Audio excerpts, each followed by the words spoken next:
Into your sanctuary, we've come to adore you, Lord. Into your sanctuary, we've come to adore you, Lord. In adoration and praise, we glorify your holy name. Into your sanctuary, we've come to adore you, Lord. In the name of the Father, and of the Son, and of the Holy Spirit, amen. May the grace of our Lord Jesus Christ, the love of God, and the communion of the Holy Spirit be with you all. My beloved ones, today is Tuesday, being the 13th day of October, in 22nd week, in that time of the church calendar. And this will be coming from Galatians chapter 5, verse 1 to 6. And the rest of the psalm will come from Psalm 119, verse 41. Our gospel message will come from Luke Gospel chapter 11, verse 37 to 41. The theme of our message today is upholding the physical to the detriment of the spiritual. When you value things of the flesh more than the things of the spirit, you are bound to perish. You can see in the book of Romans, Paul said, if you live only a spiritual life, you will perish. But if you live spiritual life, you will live. So, for you to uphold things of the flesh or physical things to the detriment of this beast, you are heading for damnation. And now why today Jesus have to uphold this? When a Pharisee invited him to his house for a dinner, he went and sat at the table. And they were watching him. They were astonished that he was eating without washing his hands. Maybe the agents of China virus, who insists on washing our hands left and right. So Jesus didn't wash hands. And they were astonished.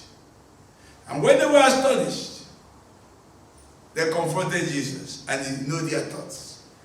And Jesus called them, you hypocrites, you wash the outside of cup and dishes and leave the inside full of extortion and corruption and dirty.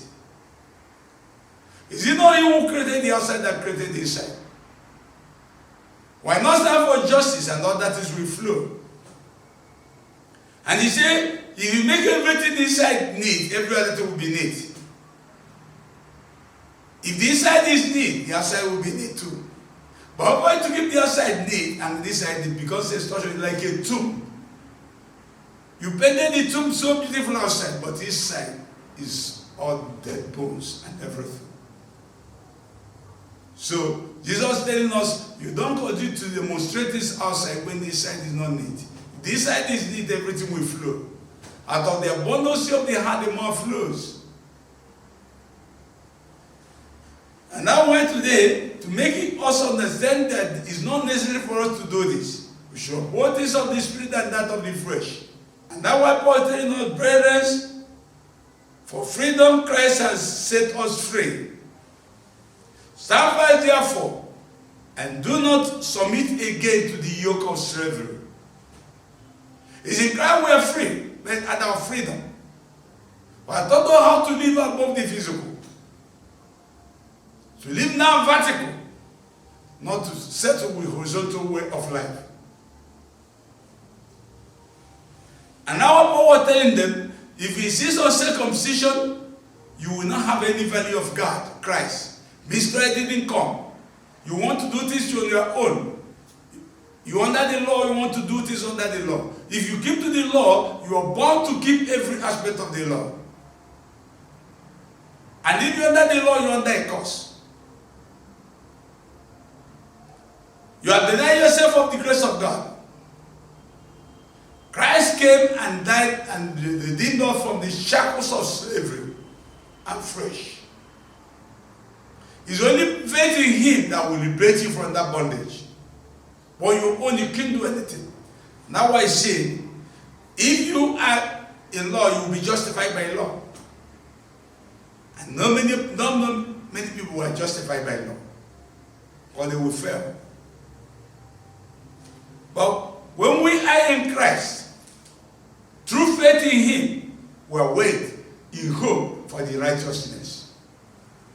It's our faith in Christ. Although some obstacles in our life, he has overcome them.